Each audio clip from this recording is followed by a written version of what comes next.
Saudara, kasus penyiksaan tenaga kerja Indonesia kembali terjadi.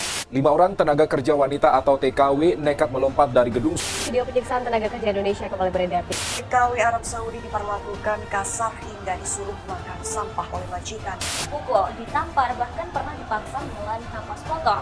Meninggal yang juga karena dianiaya oleh majikannya.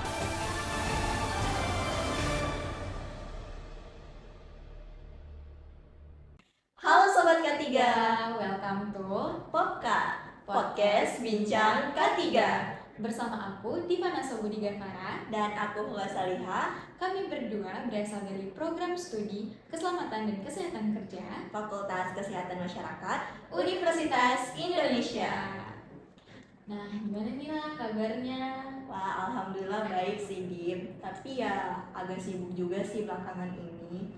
Kalau kamu gimana? Kalau aku itu sibuk juga sih lah, apalagi di tengah gempuran hektiknya peruasan di kuliah ini. Kayak kalau misalnya UAS tuh kita udah yang kayak langsung sistem kebut semalam banget yang nyampe pagi. Bener banget kita lagi UAS dan bener-bener kita stres banget, apalagi the next UAS adalah mata kuliah yang wow gitu. Nah, tiba-tiba aku jadi kepikiran Dela, kayaknya tuh kita kalau misalnya UAS aja pas kuliah aja tuh udah gampang stres, kalau kerja terus gimana dong? Kayak iya kan, apalagi kayak bebannya itu makin berat, terus kayak tuntutan dari atasan lah, terus kayak belum lagi kalau masalah rumah lah, terus kalau misalnya kita capek kalau ngantor jauh itu kan ngaruh ya. Wah, aku juga tiba-tiba kepikiran nih, as anak rantau ya, kita ngerantau jauh dari rumah pas kuliah aja udah berat banget rasanya. Gimana ya pas kerja nanti?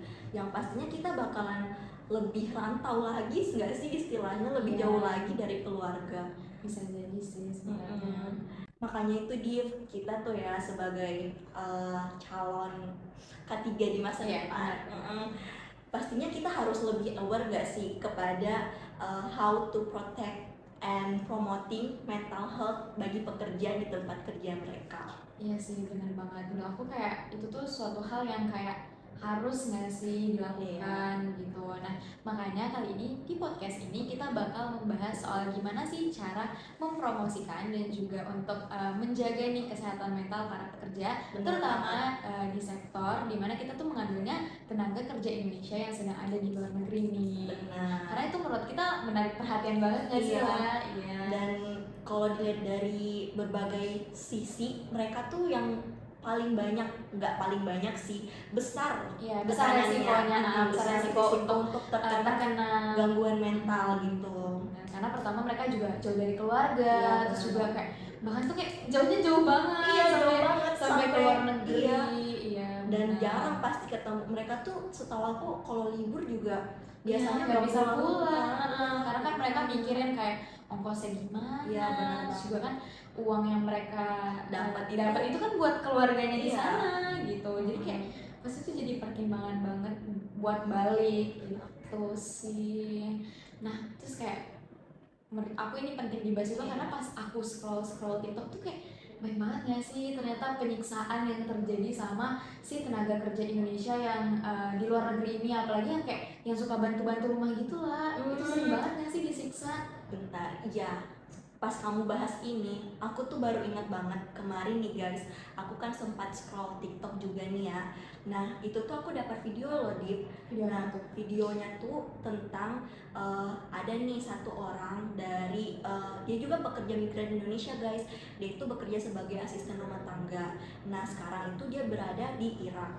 Nah sekarang tuh dia sedang menuntut untuk dipulangkan kembali ke Indonesia karena kayak dia tuh mendapatkan perlakuan yang tidak adil dari majikannya. Kok bisa? Emang perlakuan gak adilnya tuh gimana? Boleh dong dikasih tau, aku jadi penasaran. Iya gak sih? Sebenarnya aku juga belum mengikuti lebih lanjut ya. Cuman kalau aku lihat dari videonya, dia itu mendapatkan perlakuan yang tidak adil seperti kekerasan dari majikannya. Dan juga parahnya lagi, dia itu udah gak digaji Dip selama beberapa bulan itu. Makanya, kok bisa sih? Iya, makanya sekarang mungkin dia sedang bingung gak sih mau pulangnya di mana, yang secara nggak ada yang bisa bantuin dia kan di negeri orang yang jauh gitu. Nah iyalah, apalagi tuh setahu aku mereka tuh ada dimana posisinya mereka tuh nggak boleh loh megang handphone, kayak mereka dibatasi untuk berkomunikasi sama keluarganya tuh gimana sih, kayak masa kayak gitu tuh kan nggak Disita boleh gitu ya, handphonenya handphonenya. disita karena mungkin mereka mau ngelaporin kejahatan yang dilakukan oleh majikan atau bosnya gitu. Terus kayaknya tuh Iya, udah iya. melanggar hak asasi manusia Iya, banget gak sih sumpah. lah. Padahal kan harusnya mereka ada perlindungan ya. Iya, harusnya tuh mereka dapat perlindungan yang lebih oke karena tuh mereka jauh, terus juga mereka sendiri kan Iya. di sana. Ya benar banget sih Dip. Dan setelah dipikir-pikir juga, pekerja migran Indonesia ini merupakan suatu pekerjaan yang high risk banget gak sih? Benar-benar. Bagi pekerjanya untuk terkena gangguan mental gitu loh. Iya, benar-benar kayak benar-benar kayak setinggi itu dan sebanyak faktor itu, Iya. sebanyak itu faktornya. Banyak banget karena apa ya, udah jauh dari rumah satu yang pertama. Terus kayak suka kena siksa juga mereka sama bos atau Benar majikannya. Dan mungkin pengaruh lingkungan juga, bagaimana mereka beradaptasi dengan lingkungan baru, apalagi kan mereka istilahnya harus menggunakan bahasa baru ya, Iya, yang benar. dimana itu mereka kurang banget gitu loh sosialisasi dengan orang luar karena sudah kerjanya di rumah terus, pekerjaannya berat mungkin ya, jadi gampang pekerjaan bosan, rumah. terus jadi kayaknya mereka tuh pasti ngerasa kayak terkekang gitu juga. Iya, gitu benar sih. banget. Iya, benar-benar. Dan faktor, kalau setahu aku ya, nggak tahu ya ini, cuman kayak aku beberapa kali gitu didapat di suatu jurnal ya, katanya mereka itu kalau pekerja migran seperti itu memutuskan untuk pergi keluar karena punya masalah memang di Indonesia, kayak mereka memang punya masalah dari keluarganya, contohnya masalah keuangan. Oh gitu iya, kan. bener banget. Iya. Mereka tuh pasti mikirnya kalau mereka keluar tuh mereka pasti bakal lebih sejahtera, terus kayak Iya. itu juga banyak kan pasti Iya, mereka mikirnya mereka kayak pasti, secara luar negeri bro. Iya, kayak secara mata uangnya Iya. berbeda. Mereka mungkin mikirnya kayak, wah kalau kerja di luar pasti gajinya lebih tinggi lah Iya. istilahnya kan. padahal Tapi, tuh kalau misalnya aku pikir-pikir kan kalau misalnya gajinya gede kan biaya hidup di sana tuh juga Gede. mahal. Iya, mahal. Udah gitu mereka juga harus kirim uang ke keluarganya, dan pasti dikit banget ruang untuk mereka memikirkan diri mereka sendiri gitu. Iya, benar-benar. Oh my god. Jadi aduh semakin Iya. ini deh dengar-dengar berita kayak gini. Tapi apa ya, itu ada regulasinya nggak sih harusnya? Nah, benar banget tuh lah. Jadi di sini tuh juga tetap ada loh regulasi yang mengatur perlindungan pekerja migran Indonesia ini. Oh ya, apa Nah, tuh? jadi itu tuh tertulis di Undang-Undang Nomor 18 Tahun 2017. Gitulah. Di situ tuh kayak Baru tahu. menjelaskan kayak apa sih persyaratan mereka boleh ikut ke luar negeri itu atau bekerja di luar negeri gitu. Contohnya kayak minimal harus 18 tahun, terus juga kayak harus memiliki keahlian khusus gitu. Terus juga kayak mereka tuh harus punya persyaratan dan dokumen yang lengkap. Nah, balik lagi nih kayak keahlian khusus tadi, di mana mereka itu tuh seharusnya mendapatkan perlindungan sosial, yaitu diberikan pelatihan, di mereka itu harus punya keahlian gitu loh. Nah, selain itu juga di perlindungan sosial ini dijelaskan bahwa seharusnya mereka itu harus dapat kebijakan hukum di mana mereka ini tetap harus mendapatkan hak asasi manusia gitu loh teman-teman. Wah, kalau aku denger bener sih, ternyata emang ya setiap pekerja pasti punya hak dan perlindungan mereka masing-masing kan. Nah, tapi walaupun udah ada nih ya, udah ada regulasi yang mengatur, melindungi pekerja, tapi kenapa sih bisa aja tuh terjadi kasus-kasus yang seperti kita ngomongin tadi? Iya, Kenapa benar sih. bisa ya, padahal udah ada regulasi yang mengaturnya gitu loh. Ya benar banget. Ini tuh sekedar menjawab pertanyaan Ula ya. Jadi itu kenapa sih masih banyak terjadinya kasus kayak penyiksaan lah, kayak gajinya nggak tepat dibayar lah, dan lain hal sebagainya yang melanggar hak asasi manusia si pekerja ini tuh karena adanya sponsor-sponsor ilegal gitu. Jadi itu kayak mereka tuh bukan dikirim dari badan lembaga hukum yang udah ada terdaftar gitu loh, tapi kayak dari sponsor-sponsor ilegal yang kayak pokoknya tuh langsung ngirim aja ke luar negeri, dan pastinya itu tuh lebih murah harganya daripada yang memang udah berbadan hukum. Wah Seperti iya itu sih, benar lah. juga sih Pak, tapi itu tentu aja ya mempengaruhi banget ke mentalnya si pekerja, karena Ya, kalau benar dipikir-pikir lagi nih ya, kalaupun kita mau nih awal-awal yang mudah ya istilahnya, mereka kan men-choose untuk memakai sponsor karena menginginkan jalan yang mudah. Iya benar Tapi banget, karena kayak di ujung- persyaratannya kayak susah gitu loh. Tapi pasti di ujung-ujungnya mereka yang bakalan susah, dan itu pasti ada pengaruhnya dari keadaan mereka saat di luar negeri, bagaimana kondisi mental mereka saat bekerja di luar negeri itu gitu loh. Dan pasti masalahnya akan lebih runyam lagi gitu kalau mereka Iya, tiba-tiba benar-benar. di sana ini mengalami kasus-kasus yang seperti yang kita omongin tadi. Iya, Mereka benar-benar. pasti kesusahan gitu untuk mengurus kepulangan mereka, contohnya hak-hak mereka di sana gitu loh. Nah, bahas-bahas soal kepribadian si pekerja, aku tuh jadi mikir deh lah, kalau misalnya sebenarnya bisa nggak sih pekerja itu tuh kayak memanajemen emosi mereka, Iya. memanajemen supaya tuh mereka tuh kayak lebih oke gitu mental health-nya. Oke, Kayak apakah aku kamu paham. ada saran nih? Ya, nih ya, kalau dari aku sih, ini aku juga baca-baca dari jurnal. Nah, katanya kalau kita mau menjaga kestabilan mental kita, apalagi untuk nih pekerja migran yang dikirim jauh dari keluarga, punya tekanan yang besar.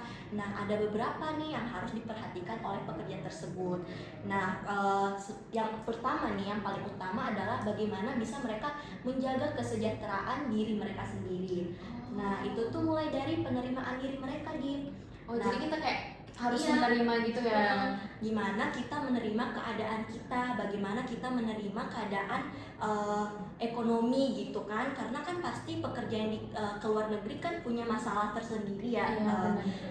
Jadi kayak bagaimana si pekerja itu menerima keadaan mereka, bagaimana status mereka seperti itu. Nah, itu juga bisa bentuk self love ya kalau Iya, benar. istilah sekarang gitu kan.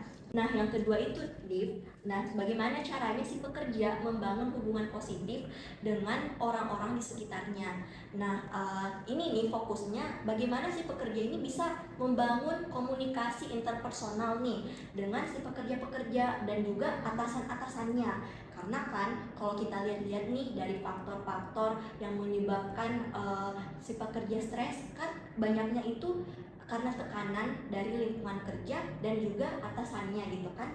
Jadi bagaimana caranya untuk kita yang pertama tuh harus mengatasi faktor utama tersebut. Jadi bagaimana sih pekerjanya bisa membuat hubungan yang baik dengan atasannya, majikannya, bosnya, dan juga teman-teman pekerjanya gitu loh. Nah, tadi kan Ula udah ngasih tahu nih gimana caranya mereka mengatasi internal diri mereka. Sekarang aku nih mau ngasih sedikit saran. Coba kayak ini tuh butuh loh adanya tuh bantuan dari eksternal atau stakeholder dan pemerintah di Indonesia juga nih atas kayak protecting and promote mental health yang ada di pekerja gitu. Nah, menurut aku yang pertama itu mereka tuh harus bisa meminimalisir terjadinya sponsor-sponsor ilegal pengiriman tenaga kerja Indonesia ke luar negeri. Menurut aku itu sih yang pertama, yang paling pertama banget tuh mereka benar-benar harus bisa nge-cut kayak Seleksi stop gitu ya. stop benar-benar stop pengiriman ilegal gitu. Nah, yang kedua juga pemerintah itu tuh wajib loh untuk mengadakan program-program rutin yang dilakukan di negara-negara mereka itu seperti kayak contohnya pelatihan tentang mental health, kayak gimana mereka itu untuk memanajemen stres tadi bisa tuh dibikin kayak conference-nya gitu kan. Nah, terus dan menurut aku yang terakhir itu penting untuk adanya pusat pelaporan di mana mereka itu bisa kayak melapor-laporkan kasus seperti yang tadi kayak penyiksaan, terus kayak mereka tidak dibayar dan kasus-kasus lainnya lah, di mana aku harapkan juga di pusat ini nanti tuh mereka bisa mendapatkan psikolog yang akan membantu mereka gitu sih lah. Nah, tadi itu juga kayak Ula juga udah ngebahas soal gimana sih cara mereka maintain diri mereka secara internal, dan aku juga tadi udah ngasih sedikit saran nih untuk stakeholder membantu para tenaga kerja Indonesia supaya mencapai kesejahteraan yang memang sudah seharusnya. Nah, dari obrolan kita tuh aku bisa nyimpulin bahwa sebenarnya masih minim banget perlindungan terhadap tenaga kerja Indonesia yang sekarang sedang berada di luar negeri, di mana mereka masih sering disiksa, mereka masih sering banget nih mendapatkan ketidakadilan sehingga hak asasi manusia mereka tuh dirampas. Dan menurut aku saran-saran dari kita tadi seperti contohnya manajemen stres dan juga bagaimana pihak luar itu harus berperan di garda terdepan, terutama untuk pemerintah Indonesia ya, menjadi garda terdepan si tenaga kerja ini. Itu tuh sangat harus diimplementasikan ya. Tentu mungkin kalau misalnya Menteri Tenaga Kerja melihat ini mungkin boleh Pak dibantu ya, bener ya. Iya bener banget tuh, Gitu sih, karena ini karena memang masalah yang harus diperhatikan banget. Dan itu masalah kita semua. Nah bener banget tuh guys kata si Dipa, aku juga setuju karena memang penting banget keselamatan dan kesehatan kerja oleh semua pekerja ya, khususnya mental health si pekerjanya ini yang masuk ke dalam kesehatan si pekerjanya. Ya benar banget. Bagaimana mereka menjaga kesejahteraan mereka saat bekerja, karena menurut kita budaya ketiga budaya kita. Aku Diva Dan aku lah, kami berdua pamit undur diri. see you. See you.